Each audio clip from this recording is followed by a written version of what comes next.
What is going on, guys? So in my previous video, I went ahead and I spoke about all the things I didn't like about our new Toyota Sienna 25th anniversary. In today's video, I'm gonna go ahead and talk about what we love about this car. And there's a plenty to talk about. Just stick with me. Let's get right into it.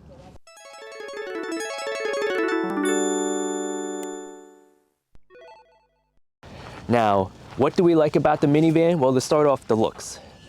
What do I have to talk about in regards to a minivan looking good? I think it looks pretty good for a minivan, especially compared to other ones. Let's say the Odyssey, for example. I think the Carnival looks pretty nice, more masculine, but this one has so many sculpting lines.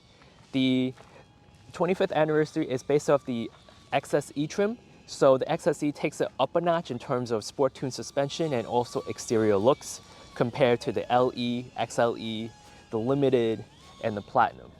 Now, this one has just overall two colors actually for the 25th anniversary: Windchill Pearl, which is this pearlescent white color, and Celestial Silver. Now we have the white one, and I really like the paint. Might be a little bit dirty right now, but with ceramic coating, it's gonna go ahead and wash right off after this video. I think it looks very nice. It has a nice pearlescent effect, but let's take a look at the body lines. So this is supposed to mimic the Shinkansen, Japanese bullet train, and in Japan we ridden in the bullet train, and this definitely looks the business, I think, in the front. So let's take you to the front. I'm gonna go ahead and see if the camera can capture the front right here. Now the XSE has these fake vents right in the front and the grille. It looks very aggressive. Now some of you are gonna say, aggressive for a minivan, especially a hybrid? Yeah, right. Well, in my opinion, I think it does. If you take a look at the side profile right here, this edge that sticks out, it looks very nice, even though it's fake, right? 18-inch chrome wheels right here. I like these wheels because it kind of soaks up all the potholes. But overall, I do like the Sienna versus the Odyssey versus the Chrysler Pacifica versus the Carnival. Besides the engine drone, right? The lack of power compared to the other V6s. Now from the front bumper in the XSE, it has a more pronounced Lexus-like type of spindle grille instead of the lateral slats on the LE and XLE and the rest of the trim. It doesn't have too much chrome going on. It has some satin chrome right here, but everything mostly, for the most part, is blacked out. Right here, you see that these are the fake vents, but in the future, I'm gonna go ahead and maybe switch them out to some LED lighting. Definitely looks the part when it becomes aggressive. Again, if it has a V6 engine to match with the sound, then yes, it'll fit the aggressiveness of the whole look. But that defeats the whole purpose of it being a hybrid. Right, let's take a look at the rear of the vehicle. Now, approaching the rear of the vehicle, you can see the sculpting lines right there at the rear fender, and it looks very nice. And finally, here is the rear bumper of the XSE. I think it does look a lot nicer than the LE and the rest of the lineup, again, because of this valance right here that's color matched to the body. All right, I like this honeycomb grille on the bottom, and overall, the blacked out badges. On top of that, I really like the LED taillights. I think the sloping design really is reminiscent of kind of like, dare I say it, the Supra, right? That's where they kind of got the design from. This flat deck lid portion kind of reminds you of more like a sedan type of area. It doesn't slope down just like that. It has a lot of curves. So it's pretty nice. Now in terms of interior space, it's cavernous. I think, now in terms of interior space, there's so much space. We don't even know what to do with it, but we definitely use each and every bit of it. All right, as you can tell from here, a vast windshield, so much space in here, super long slide feature. I'm gonna open the other side. Now here's a look at the overall interior space with all the doors open. Very vast, huge windshield right here. Cockpit is nice, driver oriented, but the space itself is complemented by this newly, to me, moonroof. And I don't remember actually, it was a Civic Si that had a moonroof. Other than that, I never had a moonroof in my cars. And it's nice to, I guess, let the light in a little bit, but it's not a must. But overall, I'm just very impressed. We as a family are very impressed with the space. Definitely appreciate it, especially with this load floor right here. It's very low to the ground. The girls are running back and forth right here with ease versus a SUV or versus a hatchback where they don't have any space and they're fighting with the seats, they're fighting with us. So from here to the ceiling, we're able to do changes, diaper changes, change of clothing with ease. And there's sunshades in the second row. We don't have a limited trim, so we are unable to have some third row manual sunshades, but we do have sunshades on the second row. That helps. And overall, it's nice. It's a lot of space. Now, in terms of convenience features, the most important one that my wife wants to go ahead and talk about or bring up, she says, you have to mention the driver easy speak. And that is a driver easy speak with the microphone located right above here. So when I'm driving and when I'm talking, my voice is projecting towards the windshield. In our previous vehicles, we have an SUV and we had a hatchback, which is very small in space. So she could hear me. But with this van, she can't hear me from the third row because that's where she is looking after the girls. They're still rear facing. And the driver easy speak definitely makes a huge difference. And she wanted me to say, just make sure you mention that. And how it works is basically there's a toggle button right here. You press it, and from here your voice projects on this microphone, and there's sensitivity levels, so you could go ahead and talk. It projects to the rear speakers. Sometimes there's feedback. For the most part, I just say whatever I want to say, and I toggle it off. Now, the next convenience feature that we really like, and that really makes a difference for us because we have a tight driveway, is this right here. This automatic folding mirror, even though you kind of expect it to be standard for most, especially for an MSRP vehicle that is cut. Next on the list, what we like are the memory seats right here. It's a carryover from the limited trim, and that is the beauty of the 25th anniversary, the XSE looks, and the limited trim interior. Right there you see the seats pushed all the way forward, right? And the steering wheel is set at a certain degree. So there's two driver seats right here, two driver seat functions. And from here, I just press one.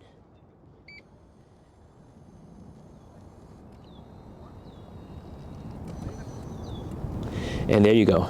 So it's very convenient when it comes to having this set as memory. So when you're sharing the car, you're pretty much dialed into your driving position and without tweaking anything. And I think once you have it, you can't not have it. The next on my list would be the 1500 watt inverter. So here we have it. There's two of them. And I'm gonna go ahead and zoom in like so. All right. But for us, because our car doesn't have the vacuum option, we use this to go ahead and clean the car. We've used it to vacuum our car seats. We use it to vacuum the floorboards. It's very, very convenient. We have a really decent Eureka, and that, I think, in my opinion, is better than any type of built-in in-house vacuum that the Odyssey used to offer, and I think they still offer, and the Toyota Sienna used to offer it as well. But I think due to supply issues, they don't offer it anymore in the platinum trim. But this solves many, many problems and creates many, many other opportunities or creative ways to go ahead and bring in any type of appliances.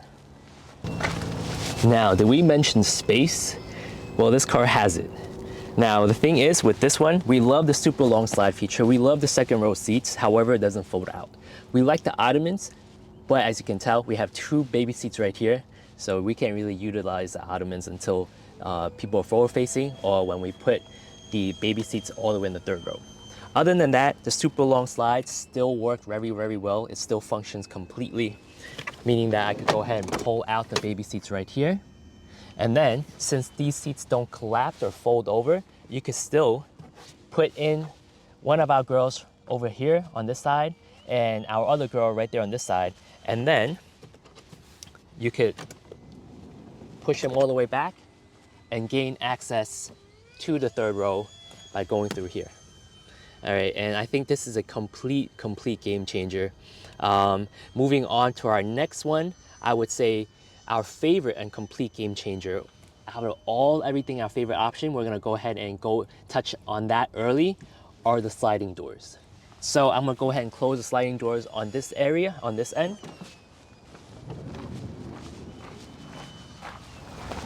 Now, typically for any type of SUV or hatchback, you're gonna go ahead and open the door like so. So you got one door open here and the other door open like so, right? And then from there, you're gonna go ahead and put your baby in by leaning against here and putting your baby in like so, right? Meanwhile, you have a car door hanging out if you're parked in a side street. Sliding door makes it so much more convenient by having nothing protruding. You go ahead and just load your babies in here, right? Lock them in, and then for you to gain access, use the super long slide again to gain access in there. Or if it's raining, that's a completely different game changer perks as well, by going in, loading your babies inside the car, meanwhile having everything closed, not exposed to traffic, but you guys get my point. And with sliding doors, let's say you want to get in the front passenger, right? Normally you have to swing your doors open.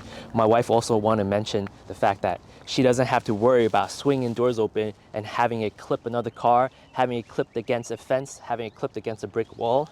So from here, if you're really parked really close, you go ahead and just open the door, and then it has minimal protrusion. And that's another fact that my wife wanted to go ahead and point out. Now, another thing my wife wanted me to mention is the fact that she no longer has to worry about, because the Sienna is higher to the ground, right, versus the Mark 7 Golf R, she doesn't have to worry about opening the door and having this bottom portion scrape against the sidewalk, right? She doesn't have to worry about the passenger door clipping another door, clipping against a fence or brick wall. That's something that gives her a peace of mind as well. But for the most part, you could go ahead and close this, open this, so many other methods. You could press this, pull that, you could press a button here. You could kick it via this sensor, even though I turned it off. You could go ahead and press the buttons located on the above dome map lighting. You go ahead and close this like so, like that, by pressing a button on your key fob. And as you can see, everything is very easily accessible, and that is one of the true conveniences of having a minivan. The sliding doors are a complete game changer. There is so much storage, so many cup holders, but we want to focus on the center bridge right here. Now, with a center bridge, I think it's a pro and con. For other minivans, even the traditional minivan back then for the Sienna, I think the shifter was right up above here, and this part was open, meaning that you could kind of switch over from driver to passenger without this overhead center stack to block the way. But with this bridge right here, you could fit a decent amount of stuff. They have aftermarket compartments for you to utilize to kind of organize everything. But as of right now, only thing I can really think about is having my wife put her bag in here, but she doesn't sit in the front as of yet. You could put some takeout here, but we're putting like alcohol wipes and whatnot, right? But this is a nice pass-through. I don't think we utilize it as much, but there's so many other storage options that I'm gonna go ahead and touch up on.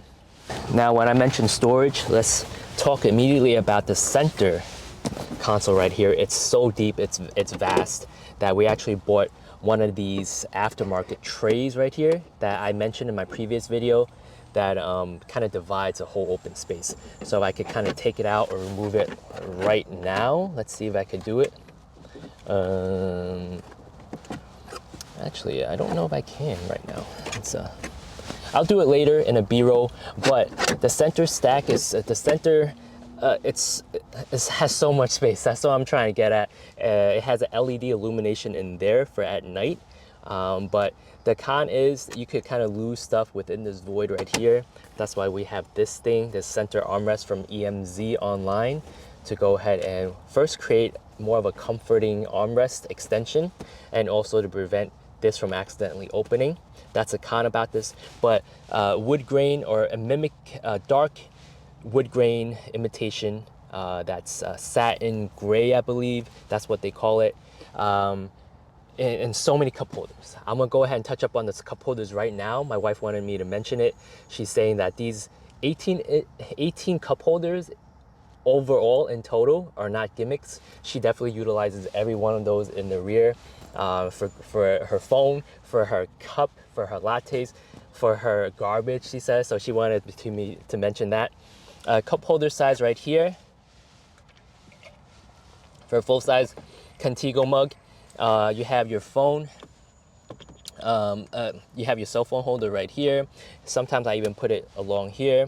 As of right now, I just use this center. It's very minimal, so you can't fit a full-size mug over here, right? It's usually reserved for like kind of small 8-ounce cups, maybe like a soda can or whatnot. But as you can see, I put my notepad in here, I put junk in here. And overall, the shelf, it's more for decoration purposes. You could put maybe sunglasses there, or it has an ambient lighting that's very, very dim. I can't even mention it, but I was very surprised when I first found out that it was there. Right here along the door panel, there's multi-layer shelves for you to put like microfiber, and 3 more cup holders down in the bottom for you to go ahead and stick your Contigo as well.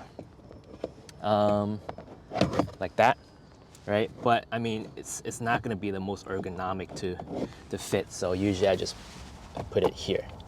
All right, and it has, I think that's it. I think that's it in terms of storage for the front. Now let's move to the back. Now moving to the back, so many other storage options right here. You have your mat pockets, a driver's seat and passenger seat. Some Toyotas don't have it, depending on your trim. They only have it for, I think, the driver's seat and not the passenger seat, or vice versa. You have this shopping hook right here that I think might be useful. We haven't used it yet. A couple more holders, cup holders right here. A little side cubby right here for, I don't know, random stuff. You have your netted cup holders right here. You have more cup holders on your sliding door, and in the rear you have more cup holders. But let's go ahead and talk about trunk space. And finally, reaching the back of the vehicle, here is the trunk space. 30, don't quote me, I'm gonna go ahead and insert the exact specifications, but at least more than 30 cubic inches of cargo space in the rear because of this. It's just from the load ground, the low load floor, all the way to the top, more like a squared off opening. So you have a ton of space here to put stuff. As you can see, we have no trouble fitting our Zoe stroller here. We have no spare tire equipped in this all-wheel drive, so we have this open space right here for wet wipes, random stuff that you could go ahead and put over here. And as you can see, just we haven't even filled up the space yet. One note that I really like, or that I really want to go ahead and do, is a long-term review. Just a plug for this Sienna specific trifold mat that at first I'd thought I didn't like, or I thought it was kind of like a waste of money because of the thinner material. But because of this thinner material, it's more easily bendable, more easily to maneuver around, and it could go ahead and fold, kind of stand up like so. There's kind of like a 2-decker, double-decker type of system, where the Zoe stroller, the hard portion of this is not rubbing against this carpeted area of the third row because of this mat. So we definitely do like it. I put in a little bit of Velcro to go ahead and put in over here. And it also functions as a cargo mat as well, because it's trifold, so you can kind of fold it back, and it protects the cargo floor, serving as a cargo liner. Now I guess I'll move on to the entertainment aspects of the Sienna. Now we do have the JBL system because this is equipped with the XSE Plus package. It's a 12-speaker JBL system with the subwoofer right there located on the hatch. I don't think it's really anything to write home about, but then again, I'm not an audiophile myself. So in terms of professional feedback, I can't give that. But when it comes to comparison, I'm always gonna go ahead and benchmark it to the MDX Type S with the ELS Studio, professional studio sound system that they have, 24 speakers. I think I've never heard anything that sound that good in a car. This JBL is by far anything like that, which is of course obvious, I guess, understandable. Moving on, we're gonna talk about this rear entertainment system that we still haven't really used because the girls are still rear facing. And I feel like if we show this to them, they're gonna go ahead and keep wanting this and not sit in the seat. So once they're forward facing, we're gonna go ahead and test it out more. But I think this option is something that we're excited about, and we're hopeful that it's gonna give more of a peaceful car ride in the future. All right guys, so to sum up the video, as a follow-up to our previous video, what we don't like about the Sienna, as you can tell, there's so many more things we like about the Sienna than dislike. And so far, during the 2-month ownership of this van, I think definitely our family loves it. My wife loves it. The girls especially love it. Going on trips, day trips, is much more easier, much more get up and go versus fighting or struggling with them to get in the car seat. They definitely are running to the seat right now, to the van to get in. Sliding doors, they're pretty captivated by that. And overall, this minivan is much more supple in terms of ride quality. My wife still thinks riding in the Volvo is much more comfortable to her versus sitting in the third row, which is kind of understandable. It's all bouncy in the back, but she definitely does like the convenience of getting in and out and not spending half an hour moving on, moving around the vehicle trying to get the girls to sit down. But that's besides the point. Again, smoother ride quality and overall just a much more quieter, less fussy crying type of driving experience. But if you guys are interested or have any more questions for me, let me know if I'm missing other points of why we like our Sienna or why you like your Sienna. Just leave them in the comment section down below. Again, thank you guys for watching. I hope this video was useful, and I'll see you guys in the next one. Take care.